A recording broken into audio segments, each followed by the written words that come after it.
ሰላም ጤና ይስጥልኝ እንደምንላችኋል ወደ ተመልካቾቻችን ከአባይ ቴሌቪዥን የሚተላለፍላችሁ የዕለተ አርብ ጥቅምት 21 ቀን 2018 ዜና ላፍታ የመረጃ ሰዓታችን ተጀምሯል። በአፍሪካ ቀንድ ቀጠና ባሉ ጉዳዮች ጣልቃ በመግባት የምትታወቀው ግብጽ በቀጠናው ጸብ የሚያጭር መግለጫ ማውጣቷን ወደ ውጭ ሀገር ለስራ እንልካለን ከሚሉ አጭበርባሪዎች ራሳቸውን ጠብቁ ሲል የስራና ክህሎት ሚኒስቴር ማሳሰቡን አፍሪካ በጸጥታው ምክር ቤት ቋሚ መቀመጫ እንድታገኝ ኢትዮጵያ ጥረት እያደረገች መሆኑ መጠቆሙን ጨምሮ ሌሎች መረጃዎችን ይዘንላችሁ ቀርበናል። ዜናዎችን እየመራው ሀና ፍሳ ከናንተ ጋር ቆይታ አድርጋለሁ። አብራችሁን ቆዩ። በአፍሪካ ቀንድ ቀጠና ባሉ ጉዳዮች ጣልቃ በመግባት የምትታወቀው ግብጽ በቀጠናው ጸብ የሚያጭር መግለጫ ወጣች። ባልተለመደ ሁኔታ ለአምስት ቀናት ጉብኝት በሚል ወደ ግብጽ ያቀኑት የኤርትራው ፕሬዝዳንት ኢሳያስ አፈወርቂ ከግብጽ ፕሬዝዳንት አብዱል ፈታህ አልሲሲ ጋር መወያየታቸው ተነግሯል።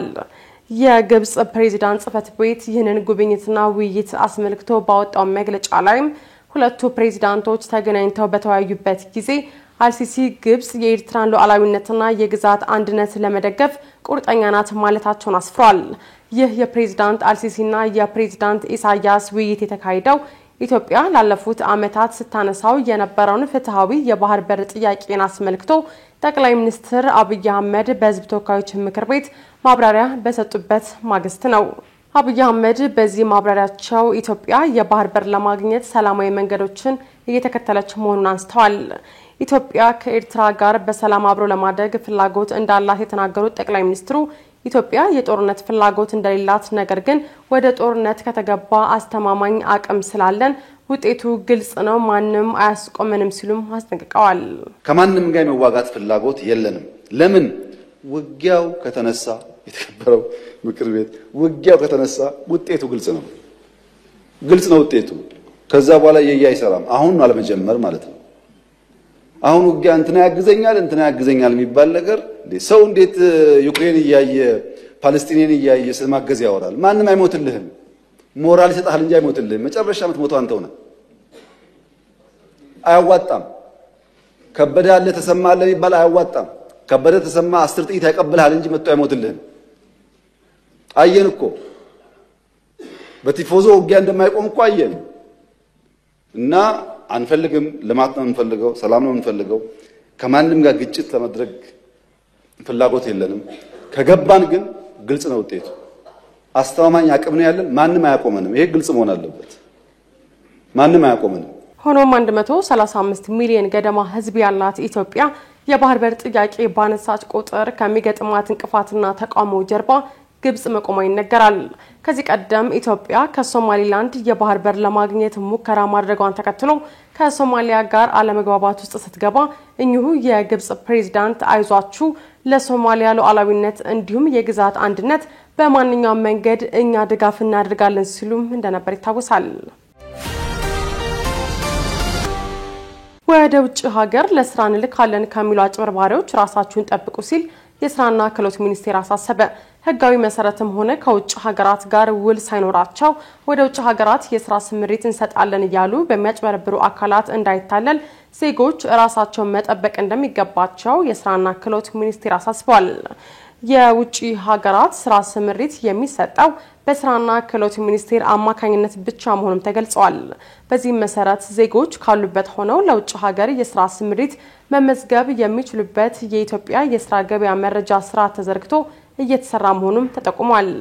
ይህንን ተከትሎም ኢትዮጵያ ስምምነት ወደ ፈረመችባቸው 6 የመካከለኛው ምስራቅ ሀገራት ለመሄድ የሚያስችሉ ስልጠናዎችና ምዘናዎች ከተከናወኑ በኋላ ስምሪቱ እንደሚሰጥም ተመላክቷል።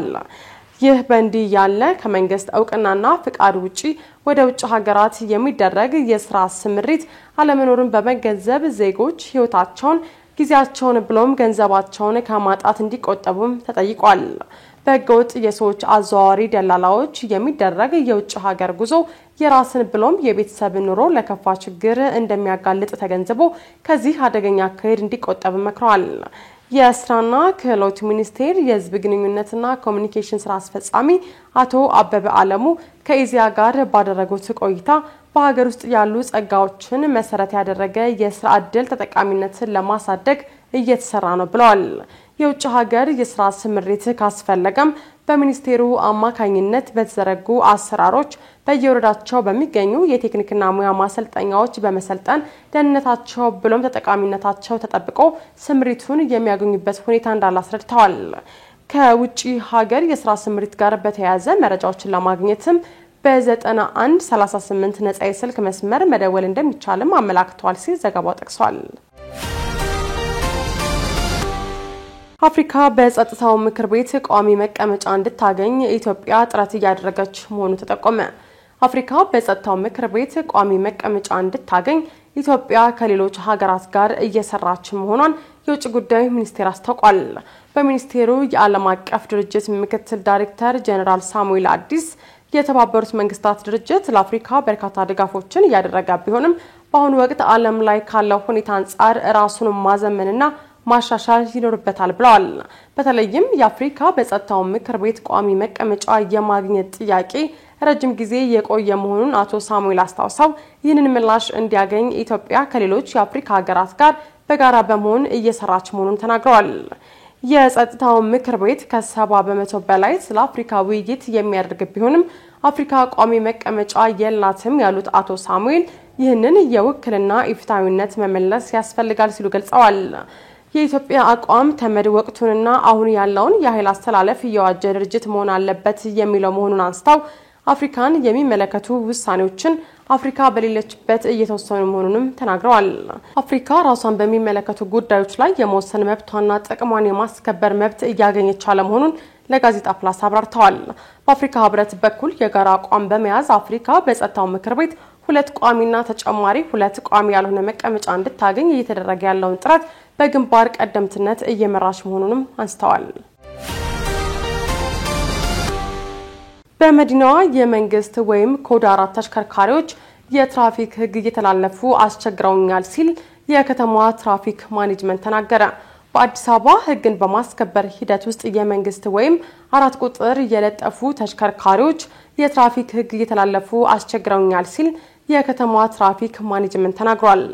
ኮድ 4 መኪና አሽከርካሪዎች የትራፊክ ህግን በመጣስ እንደፈለግን እንሁን ማለታቸው ትራፊክ ህግና ደንብን በማስከበር ስራውን በሚያከናውንበት ጊዜ እንቅፋት እንደሆኑበት ቢሮ አስረድቷል።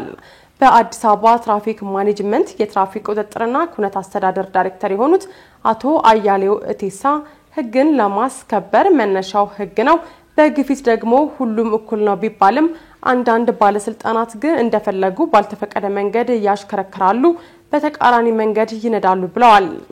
ለአውቶቡስ ብቻ ተብሎ በተሰመረ መስመር ጭምር ማሽከርከር ይመርጣሉ። ይህ ድርጊታቸው ደግሞ ለትራፊክ አደጋ መከሰት ጭምር ምክንያት እየሆኑ ነው ብለዋል።